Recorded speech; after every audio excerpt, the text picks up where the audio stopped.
Instituto Nacional de Antropología e Historia. Secretaría de Cultura. Gobierno de México. Segundo piso de la Cuarta Transformación.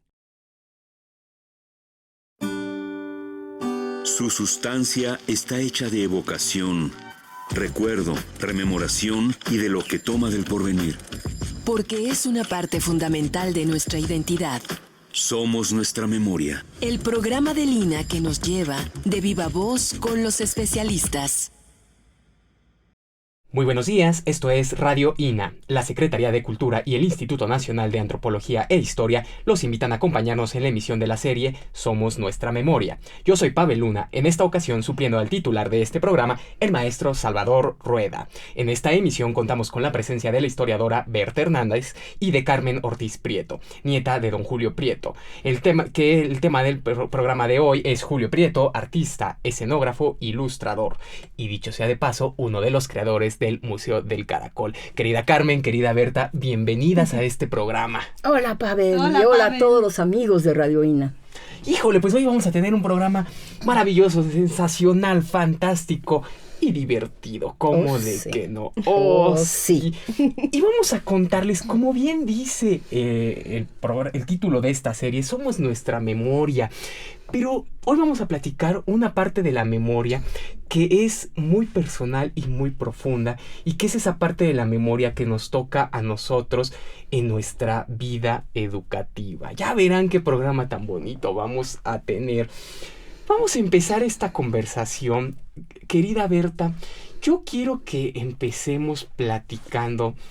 Fíjense ustedes que cada vez que aquí mi colega y yo le rascamos, le empezamos a buscar a la historia del arte, nos encontramos a una gran variedad de personajes, una gran variedad de artistas, que resulta que cuando uno le empieza así a rascar tantito, nada de que hay que traer una pala, no, hay que rascarle nomás tantito, nos encontramos que hay un vínculo ineludible entre estos personajes y la vida educativa de este país. Y a veces, de pronto, pues todo mundo habla del vínculo entre arte, educación, y nada más como que lo mencionan de pasadita y nunca nadie explica de qué se trataría de veras. Querida Berta, ¿cómo es este vínculo entre arte y educación? Bueno, yo creo que hay que pensar como en dos binomios, así como Legos. Dos binomios, uno que es el Estado y el arte, el Estado como promotor del arte, y la autoridad educativa como promotora de la experiencia estética y la experiencia artística en la educación básica. Porque quizá eso nos da como la pista o la gran ruta para empezar a entender que esta es una dinámica que se forja a lo largo del siglo XX a partir de la creación de la SEP en 1921. Y ahí es donde importa mucho hablar de esto, del Estado mexicano como promotor del arte, pero también de la experiencia artística. A mí me gusta mucho empezar esta mirada al pasado en 21 con una cosa muy rara. Hoy no sonaría muy extraña como para un evento tan grande como se supone que fue. Pero en 1921, con las conmemoraciones del centenario de la consumación de la independencia, hay un programa más o menos amplio, hay una comisión organizadora donde hay gente muy peculiar. Y a partir de esa comisión organizadora hay pequeños grupos de artistas, de creadores, de escritores que están ahí tratando de hacer algo, de hacerse presentes, de tener presencia pública.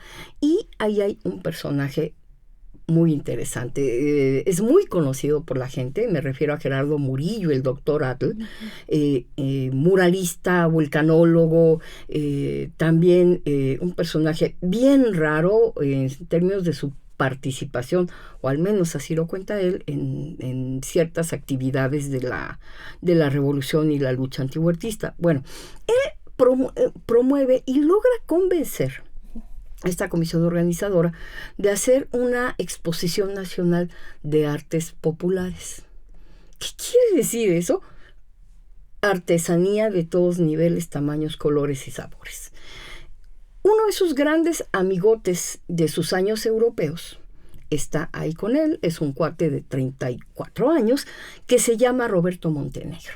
Y ellos organizan esta exposición de la cual lo más memorable, si lo buscan los amigos en la hemeroteca, es una foto donde está la comisión organizadora, está el presidente Álvaro Obregón, todos de chaqué, pantalones de rayas, frac, tal, ¿no? En una habitación, se los juro, está forrada de zarapes de saltillo. O sea, se ve rarísimo, rarísimo, rarísimo, pero eso nos debe dar una idea de que verdaderamente estaban pensando en que la estética popular tenía que ser vista desde otra lectura. Montenegro luego va a decir, es que yo estaba redescubriendo mi país. Después de haberse pasado muchos años en Europa, de tener una formación académica europea como tantos otros de su generación, de repente llega y vuelve a ver la luz, vuelve a ver los colores y algo se le empieza a mover aquí, se le empieza a mover acá. Digamos que a mí me parece que ese es un punto de partida muy importante. El siguiente punto de partida, desde luego, es la creación de la SEP. En este programa, los amigos de Radio INA dicen, no, por favor, que no vuelva a contar lo de Vasconcelos y los murales. No lo voy a volver a contar. Pero sí es importante decir que el primer secretario de la SEP, como hoy más o menos la conocemos en concepto, es el que empieza a promover el muralismo como parte de una experiencia escolar. Me pueden decir que no, que en San Ildefonso, sí, pero en San Ildefonso es otra cosa. En San Ildefonso estamos hablando de un recinto para una élite que logra remontar la educación básica, las primeras letras, y San Ildefonso, como sede de la Nacional Preparatoria, es el establecimiento donde se va a formar a la élite que gobernará este país. No. La SEP está en otra onda, está mirando para otro lado, para esos millones de mexicanos que no saben leer y escribir, casi toda la población del país, y hay que empezar por algo, hay que empezar por algún lugar. ¿Cuál? Las escuelas primarias, que es lo que originalmente es la competencia de la SEP. Ya luego irá creciendo a lo que hoy conocemos, pero en 1921, 22, 23, esa es, digamos, como el universo a atacar. Y ahí es donde empezamos a ver a muchos de estos artistas, Montenegro y algunos otros que poco a poco que son en ese momento jóvenes promesas, jóvenes talentos, y que a la vuelta de medio siglo pues van a ser los grandes consagrados del muralismo mexicano. Y todos ellos van a estar involucrados de una manera o de otra, algo más chiquito, algo más grande, unas viñetitas, un muralito en la escuela, pero todos se empiezan a involucrar en el Estado mexicano y en el proyecto educativo que del Estado revolucionario emana. Claro, y tenemos a estas jóvenes promesas, artistas en formación, que están empezando a participar en este gran proyecto educativo de la SEP. Y ahí es en donde nos vamos a encontrar a un personaje de lo más interesante, un personaje fascinante, que va a llegar a la SEP por razones pues un poco fortuitas, ¿no? Y estamos hablando naturalmente de Julio Prieto. Sí, Julio Prieto, el que todos ustedes conocen como el gran escenógrafo, empezó su carrera haciendo obra educativa, haciendo obra para la SEP. Carmen, querida, cuéntanos cómo es que tu abuelo empieza a desarrollar su obra, cómo es que llega a la SEP. Bueno, él llega a la SEP, Abel, porque don Valerio, su papá, fallece en un accidente en el tranvía. Lo atropelló un tranvía y ahí quedó mi bisabuelo. Pero eso le ganó la plaza a los 19 años a mi abuelo para que cuando era el tiempo en el que se heredaba, ¿no? Podía entrar un familiar a continuar el trabajo del anterior. Y él tenía el trabajo de dibujante, don Valerio. Y cuando fallece, empieza mi abuelo a tomar su papel, a tomar este rol de dibujante de la Secretaría de Educación. Y es más adelante cuando se empieza a desarrollar. Él ya tenía talento nato, él ya venía de familia de dibujante, él ya lo practicaba, era algo que hacía. De hecho, su plan original era ser arquitecto. Ese era el plan original. Ya estudiaba en la Academia de San Carlos junto con otras figuras, incluido su hermano Alejandro Prieto. Y pues la vida, las circunstancias hicieron que cambiara, como a muchos nos pasa en un momento clave donde tenemos que empezar a trabajar jóvenes. Y eso es lo que le sucede a él. Sigue, por supuesto, estudiando, desarrollándose en arquitectura, pero a la vez trabajando, porque pues había que sacar pues pan y no quería dejar la plaza de ilustrador. Mientras seguía puliendo su habilidad artística y ya con un trabajo remunerado. Y es así como llega él a la Secretaría de Educación Pública. Ahora, esto es bien importante porque hay ciertos historiadores, y esto es algo que Berta y yo lo hemos platicado muy largamente. Hay ciertos historiadores que dicen, bueno, es que como era la manera en la que estos artistas sobrevivían, pues en realidad no es obra de importancia, son chambitas, dicen entre comillas. Y uno dice, no, o sea, no es cierto. Sí, es la manera en la que muchas veces el Estado, mediante la Secretaría de Educación Pública, acoge a todos estos personajes. Pero es que uno piensa, bueno, es que si no es en la SEP, ¿dónde más? Claro, y por eso yo quería empezar por esa idea del Estado promotor del arte, porque obviamente no hay muros para todos, no todo mundo va a pintar como Diego Rivera y sus colaboradores. Bueno, otro día discutimos eso. Pero lo cierto es eso, que hay muchos niveles. Una cosa que se sabe bien poco es que Roberto Montenegro no nada más pinta los murales de CEP que conocemos, es decir, la oficina de Vasconcelos no solo pinta ahí en San Pedro y San Pablo, sino que durante muchos años es funcionario de la SEP en las áreas de artes plásticas.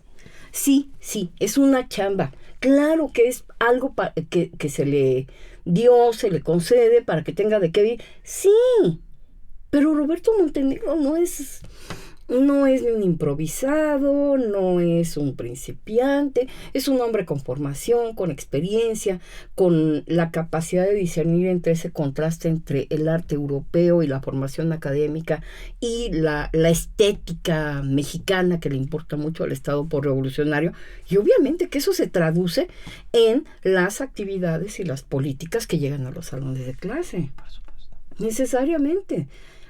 Por eso, y ahí sí creo que sí importa decirlo, nosotros hemos tenido 2 o 3 discusiones con historiadores del arte, precisamente para decir, a ver, sí, a lo mejor son chambas, pero vamos poniendo en su dimensión la importancia de esas chambas y la trascendencia de esas chambas. Es como si tú quisieras minimizar, voy a citar una gran pieza de la estética educativa, La Patria de Jorge González Camarena, y quisieras decir que nomás es una chamba que le encargaron a Jorge González Camarena, ¿no?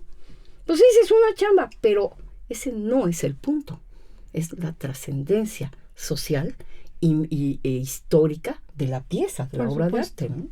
Uh-huh. Naturalmente. Y aquí es donde nos encontramos pues a este Julio Prieto muy jovencito, con este talento natural verdaderamente. Y aquí me voy a permitir hacer el comercial de que vayan al Museo del Caracol, porque allí van a ver en esta exposición temporal que tenemos entre julio y noviembre de 2025. O si no, métanse a nuestras redes sociales o métanse a nuestra página web. Allí van a poder encontrar, y si no, ahorita les mostramos también aquí algunas imágenes, y van a encontrar a este primer Julio Prieto con ese talento muy natural en el que uno ve 3 trazos y ya tiene un personaje completamente. Son ilustraciones destinadas ¿a qué, Carmen? ¿Qué es lo que está dibujando tu abuelo en esta primera etapa? Pues está ilustrando los cuentos de creación propia, porque bien lo comentaban, es un cuento infantil, pero sin tratar a los niños como mensos o como tontos o como ignorantes, sino es un cuento infantil para hacer conciencia social. Entonces tenemos en forma caricaturesca a los ratoncitos que están ahí luchando por sus derechos laborales y el trabajo digno, pero en forma de ratones, ilustrado para las infancias, donde había que enseñar que era el trabajo digno y había que esta ilustración tan particular que tiene, este dibujo de líneas y de líneas ondeadas y ahí está su barco. Ay, que quieren un tren, 3 líneas, ahí está su tren. O quieren un ratón que sea la rata, la mala, ¿no? Del cuento, ahí la tienen con su frac. Vemos a un artista que está comenzando, que son sus pininos de ilustración, pero yo considero que ese inicio de mi abuelo es lo que lo logró hacer tan versátil en el resto de su obra posterior. O sea, el hecho de que entienda también el dibujo lo transforma para la escenografía, y porque la escenografía no solamente es lo que está alrededor de una obra de teatro, también incluye diseños de los vestuarios. Tenemos mucho archivo en la familia sobre todos los diseños que hacía, y esa habilidad del dibujante que creó en sus primeros años es lo que hace que evolucione como un agente tan versátil que tiene. Y en estos cuentos vemos esa también ilusión por querer dejar algo más allá. No nada más pensando en él mismo, sino diciendo, ok, ¿qué voy a dejar yo? ¿Qué se van a acordar de este cuento? ¿No? A lo mejor se acuerdan más de los ratones que del texto, ¿no? O sea, visualmente así estamos programados. Y eso es lo que yo noto en mi abuelo, que dejó un gramito de un poquitito de arena para poder vislumbrar a futuro lo que él sería como escenógrafo. Y es cuando esas habilidades se compaginan, ¿no? Estas ilustraciones del Julio Prieto joven que nosotros les estamos contando corresponden a una serie de cuentos que edita la SEP a mediados de los años 30 y que tienen como punto de partida un concurso de cuento infantil. Y cuando uno ve estas ilustraciones, uno ve ratones, uno ve magos, genios, uno ve cazadores, uno ve obreros. Y eso, querida Berta, nos habla, con una primera mirada uno puede decir, ay, mira qué curioso, mira qué bonito, pero nos habla de todo un espíritu del proyecto educativo de los años 30. ¿De qué va eso? Bueno, hay una historia muy entretenida. Se trata de los años en los que ya estamos hablando de eso que suena muy difuso, pero que se conoce como la educación socialista. Es un proyecto educativo donde más que pretender volver a los niños socialistas, que sería un socialismo muy extraño porque el Estado mexicano desde luego no lo era, sí. Se trata de formar a estos niños con una especie de, hoy le llaman pensamiento crítico, y se trata de eso un poco, de que los niños reflexionen sobre su presente, sobre situaciones que pueden ser cercanas a lo que viven, y además darles cierto nivel de conocimiento acerca de lo que ellos pueden llegar a ser mediante la organización colectiva, mediante el esfuerzo propio, mediante la capacidad de unir esos esfuerzos propios e individuales para conseguir fines, y por otro lado también exploran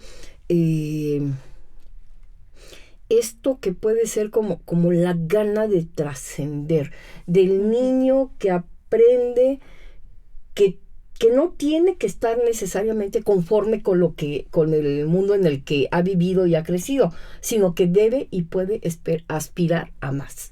y buscar nuevos horizontes a partir de eso, de reinsertarse en una colectividad, llámese comunidad, llámese sindicato, llámese otra cosa, pero quizá el gran fondo es decir, tú puedes cambiar tu vida y la puedes cambiar para mejor. Y ese es como un granito de arena no menor, y también hay otra cosa, hay una vertiente racionalista, donde se trata de mostrarle a los chicos que si han crecido oyendo cuentos fantásticos, si han crecido oyendo leyendas de fantasmas y aparecidos que nos encantan de niños, todo eso, pues sí, está muy bonito, pero la sociedad evoluciona, crece y prospera por la ciencia, por el pensamiento racional, por la aplicación de la ciencia, el desarrollo tecnológico. Y todas estas cosas están contadas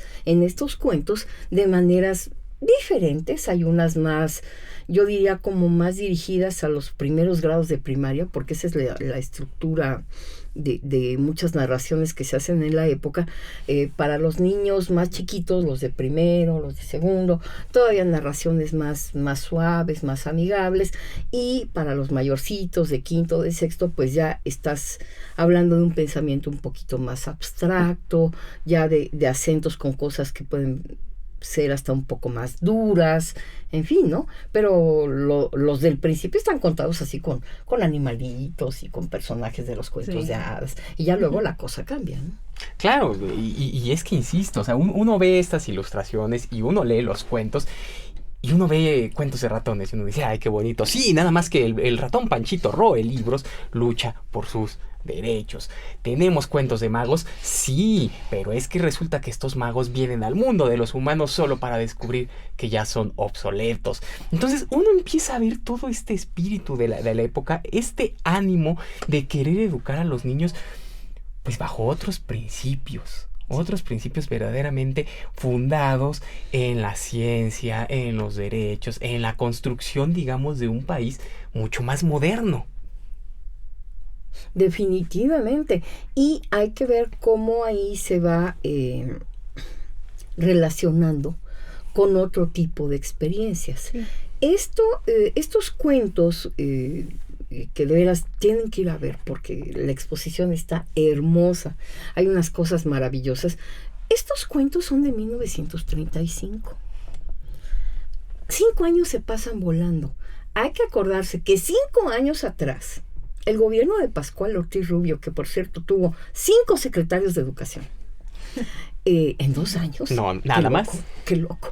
El gobierno de Pascual Ortiz Rubio protagonizó uno de los osos más grandes que documenta la historia contemporánea, al hacer el mitote aquel que ya contamos aquí una vez, de Quetzalcóatl queriendo sustituir a Santa Claus y regalándole juguetes a los niños ahí en el Estadio Nacional y tal.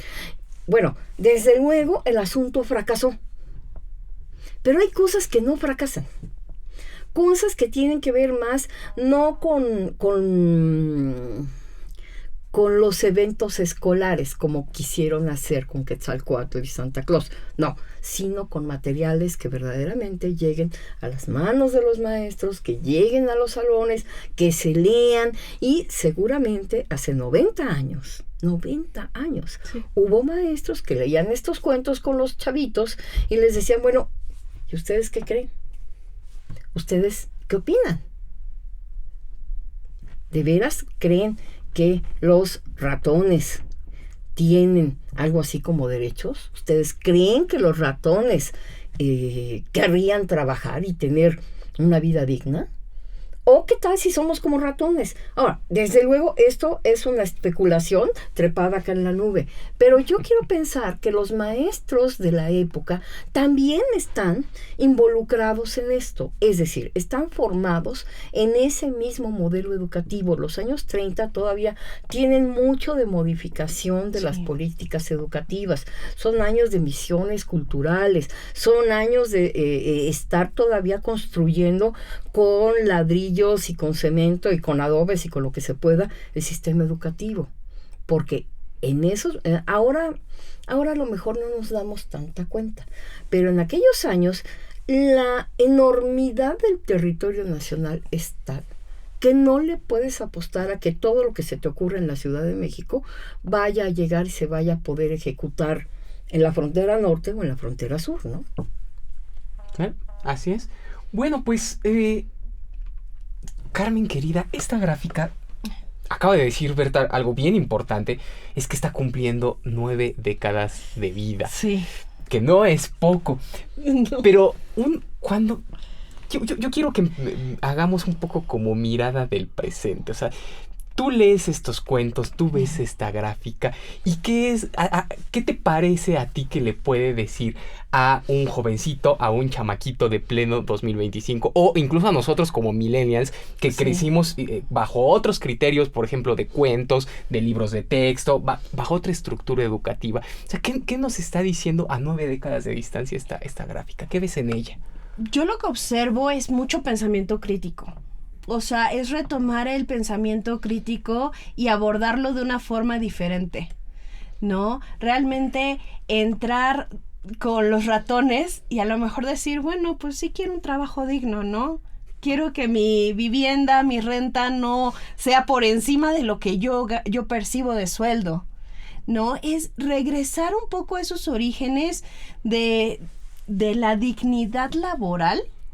Yo lo veo desde ahí y abordar eso, retomar esos cuentos, esas historias de el origen educativo de nuestro país, para poder decir, oye, pues sí, no está tan padre que gane 8,000 pesos y la renta cueste 10, ¿no? Retomarlo y crear un pensamiento crítico. A mí lo que me dice es eso. Y bueno, sin dejar atrás toda la gráfica ilustrativa que tiene, ¿no? Es emocionarme con unos cuadros de 2 por 3 centímetros y cómo en eso pudo hacer un ciervo, por ejemplo. O hizo el trenecito, ¿no? Que es una cosa así, queridos, de chiquitita. Y bueno, déjenme decirles una historia familiar. Mi abuelo dibujaba con lupa. Y lo hacía a mano y con tinta china. Agarraba su bolígrafo y empezaba a dibujar con lupa. No había en ese entonces que le hacíamos zoom a la pantalla y ya estaba grande, ¿no? Era una lupa que de hecho ahí tenemos todavía en el estudio, que él utilizaba para dibujar.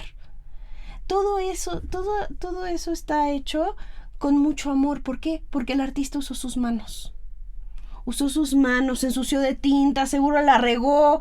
Quiero imaginar a mi abuelo trabajando y que se le caía la tinta de repente, ¡chin! ¿No? Ya. Es eso lo que creo que deja, porque deja también un pedacito de amor y cariño a cada pieza que ilustró. Y eso creo que se refleja en sus trazos. No solamente la estética, ¿no? Sino lo que él deja como artista, del cariño que le quería dejar y poner dentro de los cuentos. Porque él creía en esto, él creía en esta conciencia social.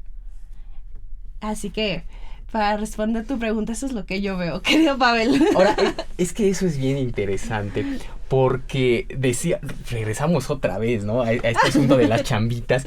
Yo dije, bueno, es que, pues sí, o sea, era la manera en la que estos personajes tenían para sobrevivir, pero es que uno ve la obra de Julio Prieto y hay además toda una beta ahí de Julio Prieto como militante comunista, por ejemplo. Sí, tenemos ilustraciones también es decir, de los carteles comunistas. Estos personajes realmente creen en lo que están haciendo. Sí. Cuando Julio Prieto está dibujando ratones con conciencia social, no lo está haciendo nada más porque la SEP se lo haya pedido. Precisamente. O sea, no es el trabajo que te encargó el jefe. Bueno, cúmplelo. Haz el Excel. No, pues es que una cosa es sacar la chamba, así, literal. Sí, exacto. Y otra cosa es leer lo que te están dando a ilustrar y decir, ¿qué cuento? Exacto. ¿Cómo lo cuento? Exacto. ¿Cómo entra lo que yo puedo hacer en esta narración? Justamente. Y eso es lo que él hace, ¿no? Por eso les decía, impregna el cariño en cada una de las pequeñas piezas de 2x2. es ahí donde está. O sea, no solo fue la chambita que le encargó ahí el jefe. Ay, bueno, aviéntate unos ratones ahí luchando por los derechos. No, se dio la tarea, una, de leerlos y decir, ¿qué voy a proyectar yo con esto? ¿Qué vamos a ilustrar? Porque es relevante que yo ilustre a los ratones marchando y no a lo mejor a los ratones comiendo o royendo los libritos, ¿no? Es, creo yo, más allá de una chamba. Es el inicio y la cuna de un artista que después se volverá don Julio Prieto escenógrafo, ¿no? Pero es el poner cada una de tus habilidades y de tus deseos en una ilustración. Cosa que la inteligencia artificial no puede generar. Claro. Muy bien, pues les recordamos que el tema de esta ocasión es Julio Prieto, artista, escenógrafo, ilustrador. Y contamos con la presencia de la historiadora Berta Hernández y de Carmen Ortiz Prieto. Pues en efecto, creen en el proyecto educativo, creen en lo que están haciendo. Y una de las cosas que la gente tiene muy claro en la primera mitad del siglo XX es que se cree en el progreso. Hay mucha fe en la ciencia, hay mucha fe en el progreso, y aquí es donde nos vamos a encontrar con uno de los personajes de los que ya hemos hablado en este programa, pero que tal vez nunca será suficiente volverlo a traer a cuento, nunca mejor dicho, y es Troca el Poderoso. Este cuento, esta serie de cuentos de don Germán List Arzubide, pues resulta que fue Julio Prieto el que los ilustró. Exactamente. A ver, Berta, Troca, ¿qué le enseña a los niños? A ver, ¿qué les enseña? Es que es bien interesante, porque Troca empezó como, ya lo hemos contado aquí, un personaje de la radio. Sí. Así es, un personaje, pues, que verdaderamente se planteó como un ejercicio de imaginación para empezar. Hoy sí me traje mi libro de Troca el Poderoso. Este es un facsimilar que se hizo en los años 80 del libro de la primera edición que se hizo en 1939. Y me gustaría que leerles 2 líneas. ¿Por qué? Porque esto es lo que dice Troca de sí mismo. Ya sabemos que Troca es un gran presumido. Naturalmente. Yo soy el genio mecánico que nació de todos esos ruidos, de todos esos impulsos, de todos los afanes de este tiempo. Digo, no más, ¿no? Pues imagínense a un robot en 1933 diciendo que él es la síntesis de todo lo que el hombre ha hecho. O sea, el tipo modesto no era, pero ¿de qué se trata esto? De contarle a los niños que todos esos aparatos que ya empezaban a proliferar en la vida cotidiana de los mexicanos tenían una razón de ser y tenían un solo origen, y ese solo origen era el talento humano. No es magia, no es voluntad divina, es el talento humano. Y eso es quizá lo más importante, porque ahí es donde estos cuentos de 35 hacen match, se articulan con muchas otras cosas. Los cuentos de 35 tienen que ver con estos cuentos de radio de 33 y tendrán que ver con el hecho de que estos cuentos, que seguramente pegaron mucho, porque si no, no hubieran llegado a ser un libro en 39, forman parte de un engranaje mucho más complejo del que tendríamos que seguir haciendo investigación. ¿Por qué? Porque hay muchas piezas que pretenden promover en los chicos el pensamiento racionalista, pero también el pensamiento nacionalista. Lo mexicano, el talento mexicano, las capacidades de los mexicanos, son cosas que subyacen en estos cuentos. Y por eso también dan lugar a ondas muy curiosas. ¿Qué quiero decir con esto? Voy a citar algo que se sale de esta trama estrictamente.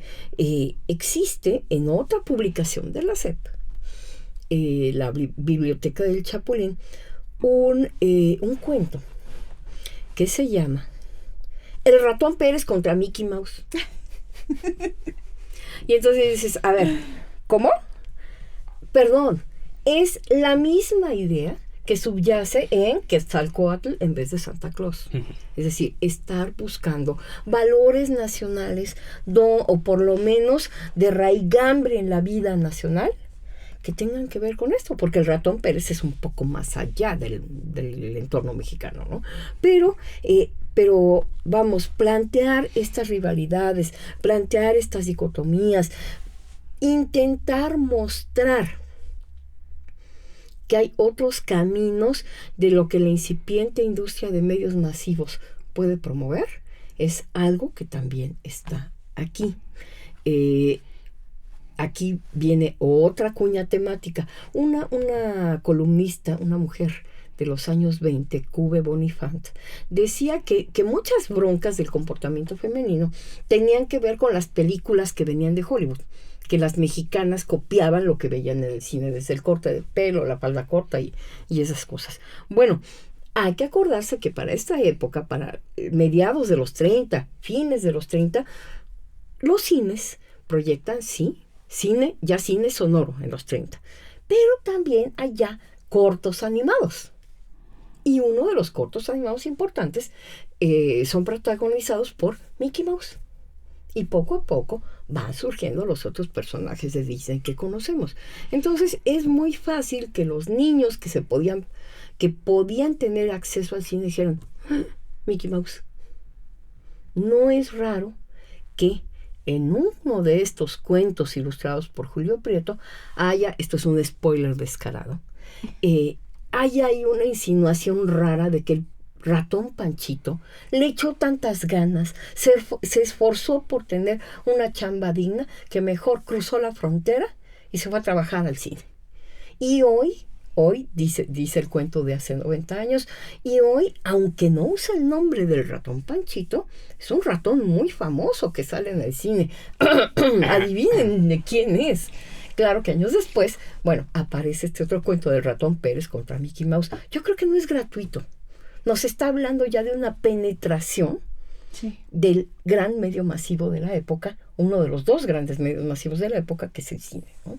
Y obviamente su llegada a los hogares mexicanos por este lado. Y lo que están haciendo los productores de publicaciones educativas de esta época es tratar de aprovecharlo y darle un giro diferente. De otro modo, ¿para qué metes a Mickey Mouse en la historia del ratón Panchito, no? Es muy, muy interesante. Claro, pero hay además también un brinco, digamos, en términos de la complejidad de los materiales que van apareciendo. Es decir, ustedes ven el cuento del ratón Panchito y ustedes ven Troca, y a pesar de que hay muy pocos años de diferencia, o sea, ya es otra cosa. Troca, acuérdense, empieza como programa de radio. Pero es que Troca además tiene música de Silvestre Revueltas, nada más. Dibujos de Julio Prieto. Bueno, pero ustedes ven los dibujos del ratón Panchito y ven los dibujos de Troca y ya son de otra complejidad completamente distintos. El brinco ya es otro. Sí. Especialmente el Troca, el primer Troca que dibuja Julio Prieto. Sí. ¿No? Y ahí es donde uno dice, y por eso hablaba también un poco como de las generaciones, de cómo este material se nos presenta hoy, porque yo creo que es una vigencia bárbara. O sea, hoy hablamos de robots, hablamos de Iron Man, los niños de los 90 crecieron con sus propios robots y demás. Tenemos el Gundam japonés. Exacto. Y uno ve los dibujos de Troca y uno dice, wow, o sea, no pierden ni tantita vigencia. Sí, ¿no? Nada que ver. Y como dicen, se ve el cambio en la gráfica. Sí. O sea, ahí hace un switch porque además a él le gusta experimentar. Entonces, de hecho, hacía dioramas. Bueno, nos mostraron los hermosos dioramas que están en el Museo del Caracol. A él le gustaba experimentar con técnicas. Entonces, a veces combinaba el aerógrafo y le ponía a lo mejor alguna rama. O hacía recortes y los pegaba encima unos de otros y usaba el aerógrafo y veía cómo quedaba. O luego decía, bueno, ahora voy a hacer litografías. Entonces se ponía a hacer litografías y con sus piedras. ¿no? Él le gustaba experimentar. O sea, era un hombre que no se quedaba quieto. Todo el tiempo estaba experimentando, y es cuando vemos el brinco de cómo están los dibujos hechos con bolígrafo y tinta china a los trocas. Y al dibujo del troca, que es muy diferente a lo que vemos en las ilustraciones previas. Y pues invitadísimos al Museo del Caracol de nuevo a ver esta exposición. Vayan al Museo del Caracol y vayan a ver la exposición, pero también vayan a ver la exhibición permanente, nuestros dioramas, nuestras maquetas, porque este es el momento en el que voy a pegar un brinco de 3 décadas, ni modo, porque si no, no vamos a acabar.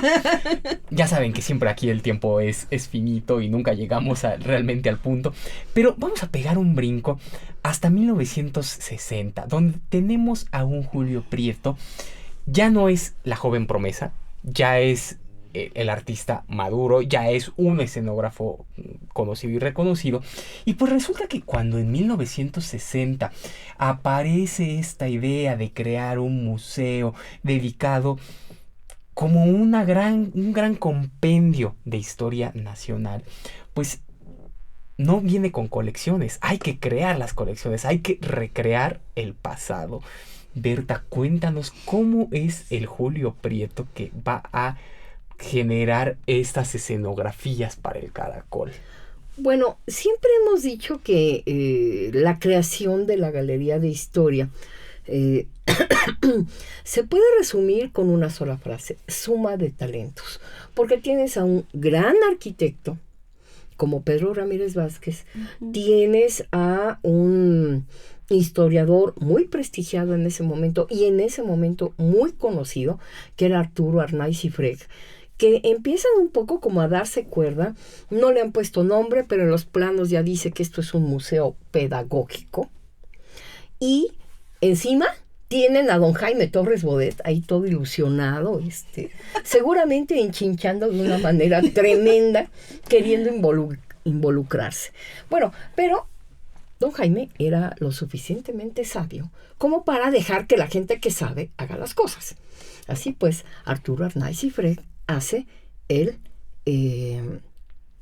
guión de la Galería de Historia, y ahí es donde empiezan a entrar los diferentes artistas que colaboran. Están los Chávez Morado, está Julio Prieto, está Iker Larrauri, y todo el mundo empieza a tener su parte de la chamba. ¿Por qué? Porque lo que sí tiene claro don Jaime es que quiere recrear escenas del pasado. Ahí es donde se mete el historiador y dice, bueno, sí, espérate, pero ¿cómo quieres poner? A mí me gusta por eso mucho el diorama de Santa Ana en Tlalpan. Es precioso. Es que además es lo que te demuestra que hay detrás de cada diorama un juicio desde la lectura del historiador, una toma de posición como historiador respecto del pasado. Y el diorama de Santa Ana en Tlalpan creo que lo muestra muy bien. No quiso Arnaiz y Freg que se representara a Santa Ana, no sé, dando un discurso el día que enterraron su pierna en el Panteón de Santa Paula. No quiso representarlo haciendo algo que sí hizo, que era estar organizando las tropas, las pocas tropas que tenía allá por la calzada México-Tacuba para hacerle frente al invasor estadounidense en 1847. No lo quiso poner viejo y enfermo en su casa de lo que hoy es la calle de Bolívar, mirando cómo afuera hay unos tipos medio astrosos que le tiran vivas, y no sabe que su mujer, doña Lolita Tosta, les ha dado unas moneditas para que vayan a entretener al viejo don Antonio. No. Escogió un momento donde el personaje parece estar en la plenitud de su poder, pero en vez de dedicarse a las labores de Estado, pues mejor se va de pachanga un rato a San Agustín de las Maravilloso. Cuevas, ¿no? Ahora, aquí lo interesante, y a mí me gustaría imaginar, esto es imaginación histórica, imaginarme a don Arturo Arnaiz y Freg literalmente cotorreando con don Julio Prieto. ¿Cómo ve esta escena don Julio? Y don Julio, sí, Ya sé por dónde. ¿Cómo ves si lo ponemos así y al fondo la gente y al fondo tal? Ándale, eso me gusta. A ver, enséñeme. Y yo estoy seguro que algún día vamos a encontrar los bocetos de don Julio Prieto, donde dijo, y además así con esa tranquilidad, así como estamos aquí sentados, yo me imagino a don Arturo y a don Julio, y de repente agarrando don Julio una hoja. A ver, ajá, usted pensaría en Tlalpan y un Palenque. Sí, espérame, saca su bolígrafo. Chin, chin, chin, chin, chin. ¿Cómo ve? Ándele, por ahí. Ese tipo de dinámica yo la creo muy posible en ese proceso, yo diría un poco enloquecido por la velocidad, de 8 meses en los que se construyó la Galería de Historia. Y yo no dudo de que haya habido esta articulación, esta conversación, porque del mismo modo que vemos al joven Julio dibujando ratones, niños, animalitos para los cuentos de 35, yo quiero imaginármelo en 60 diciendo, ajá, un Palenque. Ok, un Palenque. En un pueblo, ¿cómo era Tlalpan? Se puede ver bien bonito. O, a ver, don Julio, ¿cómo ve? Me importa mucho que hagamos la escenificación de Madero entrando a la Ciudad de México en junio de 11. Y es más, mire, hay hasta fotos. Ya vi esta foto de la gente trepada en el caballito para ver pasar a don Pancho Madero. Oye, eso me gusta. A ver, deme un momento. ¿Cómo ve? Y además tiene sentido de la escena. ¿Por qué? Porque cuando uno va a ese diorama, allá en la Galería de Historia, hay planos. Entonces tienes, en primer plano, tienes a Madero en su carruaje, acompañado de su esposa, acompañado de José María Pino Suárez, y alrededor se empiezan a desplegar un montón de planos. Eso es teatro, eso es escenografía. No es nada más que al fondo veas al caballito pintado, no. Si pudiéramos, ¿cómo decirlo? Como desplegar las capas en las que está desarrollado ese diorama, estamos hablando de profundidad, una profundidad escénica que no te la puede dar alguien que no sepa de esto. Julio Prieto obviamente sí sabía de esto. Y en sus bases de dibujante puede interpretar la idea y ponerla en bosquejos para poder transmitirla, y de ahí a la escenografía. Entonces tiene que pasar él por su trabajo de dibujante, no solo de chambitas, sino un trabajo de dibujante serio para poder evolucionar y hacer el Julio Prieto escenógrafo que es. Y es esta evolución la que hace el gran diferenciador como un gran artista, yo diría, altamente diverso, ¿no? A mí algo que me encantó de la exposición fueron los dioramas que yo desconocía. Yo sabía que había colaborado, pero no sabía en cuáles había participado ni cómo había participado. Y ha sido fascinante ver no solo su trabajo escenográfico en petit, en un diorama, sino también de iluminación. O sea, cómo va a jugar con las luces dentro de los pequeños dioramas. Pero no hubiera podido llegar a ese punto sin haber pasado por su trabajo de ilustrador y dibujante. Porque además así se llamaba, trabajo de dibujante. Así está en los registros. Claro, y es que una de las grandes maravillas del Museo del Caracol, cuando uno se asoma, vayan de veras al Caracol en Chapultepec, en Ciudad de México, y vean los dioramas, estas representaciones en miniatura del pasado, y se van a encontrar con algo que nosotros que vemos el museo nos parece muy natural y muy obvio, y cuando uno ve de pronto dioramas y maquetas en otros museos, híjole, la verdad es que uno se da cuenta que no es tan fácil de lograr, pero esta capacidad de recrear escenas en capas, de darle profundidad, de darle teatralidad, de darle luces y sombras, este trabajo que realizó Julio Prieto es muy, muy difícil de lograr, hay que decirlo. Esta capacidad, yo les decía el otro día en un recorrido guiado que hicimos por el museo, vean ustedes, asómense a los personajes de barro. ¿Cuántos son? Son 20, no son más. Pero uno ve la escena y no hay 20, hay miles de personajes allí. Sí. Bueno, esto es el trabajo de Julio Prieto en todos y cada uno de los dioramas, en todas y cada una de las recreaciones históricas que hay en el museo. Y es aquí donde vemos la conexión. Fíjense qué bonito, ¿no? La conexión entre el Julio Prieto conocido en el mundo del teatro y el Julio Prieto que nosotros les estamos presentando ahora, trabajando para el medio educativo. Es el Museo del Caracol, digamos, el que hace ese clic. Exactamente, porque además incluso hay momentos donde tú ves a Julio Prieto y Julio Prieto no necesita de personajes. ¿A qué voy? 2 dioramas, 2. 1, el del fusilamiento de Maximiliano, Tomás Mejía y Miguel Miramón. Nada más vemos a estos 3 personajes, no vemos al pelotón de fusilamiento. No lo necesita. ¿Cómo está planteado? Se ven las armas que van a disparar sobre estos personajes. No hay necesidad de nada más. Eso se llama tener sentido escénico. Eso no viene necesariamente de Arnaiz y Freg. O sea, Arnaiz y Freg considera que es importante poner el fusilamiento en el Cerro de las Campanas el 19 de junio de 1867. ¿Cómo lo van a resolver? Ahí está.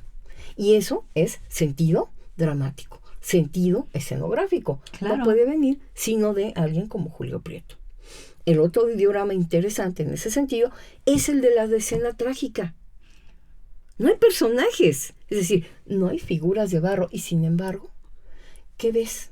Ves una escenografía de la Ciudad de México, arrasada, cañoneada, llena de escombros, y ves armas al pendiente. ¿Por qué? Porque no sabes lo que está pasando en esos días, quizá unos de los más horribles que ha vivido esta ciudad. Bueno, eso es otra vez tener sentido para transmitir una situación dramática y traducirla en una escenografía. Otra vez, eso es Julio Prieto, perdón. Sí, Natural. por supuesto. Pues sí. Pues híjole, hay que ir cerrando este programa porque, Ay, insisto, qué raro. no vamos a terminar Nunca, nunca. no tenemos remedio. Pero yo no quiero que terminemos este programa sin que pensemos en cómo y desde dónde nos acercamos a nuestros personajes históricos y el cómo y desde dónde nos acercamos a Julio Prieto. Y Carmen, tú eres nieta de Julio Prieto. Sí. Tú no lo conociste. No, yo no lo conocí. Pero lo que tú tienes ahora, tú junto con toda la familia, las familias de Julio Prieto, eres custodia de pues los papeles, parte de la obra que don Julio legó. ¿Cómo es acercarte a la figura de tu abuelo a partir de ello? Bueno, yo me acerco un poco trágico, ¿no? Y es momento de recordar a mi tío, Julio Alejandro. Él es quien era el custodio de la obra de mi abuelo y quien era el albacea, y fallece el año pasado, ¿no? Inmediatamente pasa a mi mamá, que era la hija mayor, Julieta, y fallece también el año pasado. Entonces, para mí ha sido un momento de reconexión, no solo con la figura de mi abuelo, sino también con mi tío y mi mamá. Ha sido un momento de reencontrarme y descubrir la historia familiar a través del arte de mi abuelo. Últimamente mi hobby ha sido recrear mi árbol genealógico. Es mi hobby más reciente.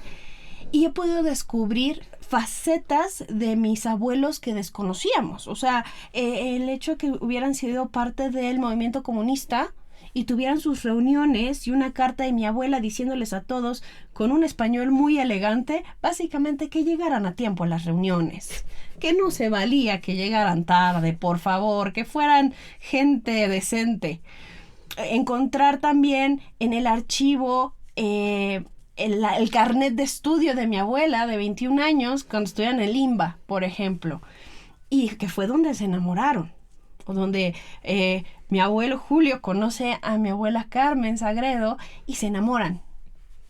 Y de ahí surge una historia de amor un poco peculiar, porque había muchos años de diferencia, pero también me encuentro con la labor que hizo mi tío. me encuentro con la labor que él hizo y que gracias a él y a su encendido de foco les dice, por cierto, tengo algo que les va a gustar, ¿no? Y les muestra las ilustraciones de la SEP. Por cierto, mi papá trabajó como dibujante en la SEP y él se las muestra a ustedes. Y ese es el legado que yo hoy heredo y que heredamos los nietos y hereda también mi tía Josefa, que es la única hija de don Julio que sigue con vida, que heredamos todos nosotros. Y me gusta vernos como los guardianes culturales, ¿no? Que somos estos individuos que podemos mostrarle al mundo la colección que tenemos en nuestras manos. Y me gusta pensar en que mi tío está ahorita emocionadísimo, que nos acompañó también al Museo del Caracol, que observó lo que él comenzó, porque realmente si no se le hubiera ocurrido a él decirles, tengo esto, no estaríamos hoy platicando y no se estaría mostrando esta faceta de Julio. Entonces es un momento para mí para honrar también a mi tío, como el albacea anterior a mí. Y también para honrar a mis primos, ¿no? Que somos los 6 nietos de don Julio. Y me gustaría hacer mención de ellos, ¿no? Mi hermano Jorge, mi primo Alex, Mariana, Ricardo y Juno. Somos los 6 nietos que estamos orgullosos de esta obra y nos emociona verla, nos emociona, nos motiva a seguir estudiando y conociendo más sobre la historia familiar. Para mí ha sido una reconexión absoluta con mi familia. Si yo crecí en esa casa, conocí a mi abuela y conocí el trabajo de mi abuelo, muchísimo más que a lo mejor mis primos los chiquitos. Y recuerdo ir a jugar al estudio del abuelo y recuerdo agarrar sus plumines que todavía tenían un poquito de tinta y tratar de dibujar como él, ¿no? Recuerdo esta conexión constante con el arte y con su figura, pero hacia la escenografía. Poco sabíamos de la importancia histórica en nuestro país y educativa, como han sido estas ilustraciones, que de nueva cuenta, gracias a mi tío Alejandro, se están exponiendo hoy en día, ¿no? A un año, casi al aniversario de su muerte. Claro. Así que... De modo tal que acercarse a esto es acercarse a un pedacito de la vida educativa de este país, de la vida artística de este país, pero también de la vida familiar, ¿no? Claro. De pronto. Y eso es algo que de pronto a veces a nosotros como historiadores, cuando nos acercamos a los personajes, se nos escapa, ¿no? Pero es que no es lo mismo cuando nosotros como historiadores nos acercamos al archivo, a la hemeroteca, a la biblioteca, que cuando lo hacemos, pues a través de las memorias familiares. Las colecciones familiares son grandes filones de cosas por discutir, por trabajar. Aquí el INA ha hecho cosas bien interesantes sobre la materia. Hace años, eso sí no sé, Pave, si todavía aparece ese concurso. En alguna época hubo un concurso que se llamaba Papeles de Familia. Y en los años 80 incluso circuló con mucha notoriedad, digamos, la propuesta que ganó alguno de estos concursos, porque una familia mandó una carta que se encontró entre los papeles familiares. Sí. Y era la carta como del tatarabuelo o del bisabuelo, que había sido uno de los cadetes del colegio militar que escoltaron a Madero del castillo de Chapultepec a Palacio Nacional en la mañana del 9 de febrero de 1913. Y uno va leyéndola y ve el recorrido, ese que todos sabemos, ese que está en muchos lugares, sí, representado de muchas formas, pero nos está contando un montón de cosas que estaban en el aire y que no necesariamente se recuperan en muchas narrativas convencionales. Para eso sirve la memoria familiar, pero también ayuda, como bien dice Carmen, a que las propias familias empiecen a entender de otra manera a otras generaciones, ¿no? Claro, claro. Y nosotros pues siempre realizamos este acercamiento y es una cosa bien interesante y hasta bonita el cómo realizamos este acercamiento, sí a los papeles, sí a la obra, a todas las cosas que custodian ustedes como familia, pero también a las memorias familiares, ¿no? Lo que nos van platicando y nos van contando, y es una manera siempre de ir accediendo pues a estos personajes, y eso es fantástico. Claro, y nos ayuda a darle otra dimensión, porque finalmente el historiador es, no sé, yo creo que muchos de mis colegas sí lo hacen, otros me patearían de decirlo, pero es que uno está trabajando en cosas, y de repente se encuentran con esto y dicen, esto sirve para otra cosa, y te lo guardas en el buche. Y sigues en tus asuntos y te encuentras otra cosa y te dices, esto también. Y aquí los traes hasta que un día resulta que tienes todas las piezas de rompecabezas y puedes contar una historia diferente, distinta o complementaria o marginal y menor si quieres respecto de una gran narrativa cultural o política o social. Pero esto también dice cosas. Naturalmente. Antes de irnos, querida Berta, como siempre, recuérdanos qué pueden ver los amigos, qué pueden leer, a dónde pueden ir. Bueno, yo en este caso voy a volver a insistir. Si algún día se lo encuentran, porque esto ya nomás sale en librerías de viejo. Si un día se lo encuentran, no duden, llévenselo. Llévenselo, porque es un pedacito de la historia de educación de este país. Y hay que decir que Troca el Poderoso estuvo en este planeta antes que Astro Boy, antes que Iron Man, antes que los Transformers. Troca el Poderoso. Esa es una gran cosa. También los amigos pueden buscar en YouTube y hay por ahí una representación teatral en torno a Troca el Poderoso mezclado con la poesía estridentista.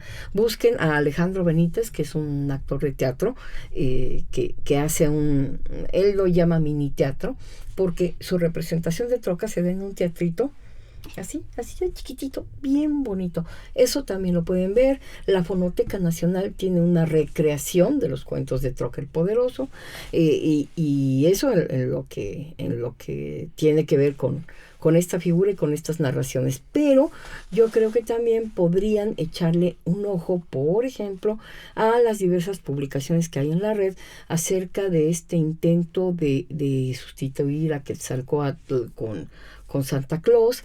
Hay también en línea, se puede conseguir algún estudio sobre las conmemoraciones de 21. También para eso importan las memorias de Roberto Montenegro, porque todo esto nos va dando como un poco en el contexto en el que el joven Julio Prieto va a empezar su carrera creadora. Claro. Y vaya naturalmente al Museo del Caracol, a la desde galería luego de historia en el bosque de Chapultepec, porque allí también se van a encontrar a Julio Prieto 6 décadas y media después. Ahí está, ahí sigue sigue presente y sigue muy vigente, porque aún hoy en día le sigue mostrando a los jovencitos, a los adultos mexicanos, a miles de ellos, les sigue mostrando fantásticas recreaciones sobre el pasado. Y yo quiero recomendar también, en ese sentido, que se asomen a las redes sociales del Museo del Caracol, porque son tan atractivas y sugerentes las ilustraciones de Julio Prieto que para esta exposición se crearon unos productos multimedia de promoción que no la creen, porque... Yo creo que don Julio... no, él estaría fascinado. Con lo que hay ahora, inteligencia artificial, tecnología 3D, animación 3D. Estaría vuelto loco. Exactamente. Vuelto loco. Y bueno, no tenemos a Julio Prieto, pero sí tenemos al artista 3D Alejandro Hernández, que nos hizo unas cuantas animaciones que están, como dicen en la película Madagascar, de locos, para ver en movimiento a los ratones, a Troca. No, las tienen que ver. Vayan a las redes sociales del Museo del Caracol. Échenle un ojo, nos encuentran en Facebook como Museo del Caracol, en Instagram como @m_caracol, en Twitter o en X, según le quieran llamar, como @m_caracol. Y ahí se van a encontrar estas animaciones que son, digamos, una suerte de puesta al día de Julio Prieto, una actualización, algo muy como para las nuevas generaciones. Pero ¿qué creen? Se nos ha terminado el tiempo. Querida Carmen, mil gracias por acompañarnos. Berta querida, como siempre, mil gracias por acompañarnos y mil gracias a todos ustedes. Y así pues, yo, Pavel Luna, a nombre de Radio INA, doy por terminada esta emisión que fue posible por la generosa participación de Carmen Ortiz Prieto y Berta Hernández. Gracias a nuestros escuchas por su atención. Les sugerimos consultar más de nuestra producción a través de nuestras distintas plataformas digitales en YouTube y en Spotify. En la producción, la Coordinación Nacional de Difusión a través de la Dirección de Producción Audiovisual con Ana Galicia y la Subdirección de Radio INA con Gabriela Marentes. En la realización, Evanibaldo Morales. En la grabación y edición, Rubén Martínez. En el apoyo, Marta Hernández, Paula Abedoy y Jerónimo Cuevas. Muchas gracias y hasta la próxima. Muchas gracias. Las opiniones y comentarios aquí expresados son de entera responsabilidad de quienes proporcionan la información y no representan necesariamente las opiniones de Radio INA ni comprometen el pensamiento editorial del Instituto Nacional de Antropología e Historia. Instituto Nacional de Antropología e Historia. Secretaría de Cultura. Gobierno de México. Segundo piso de la Cuarta Transformación.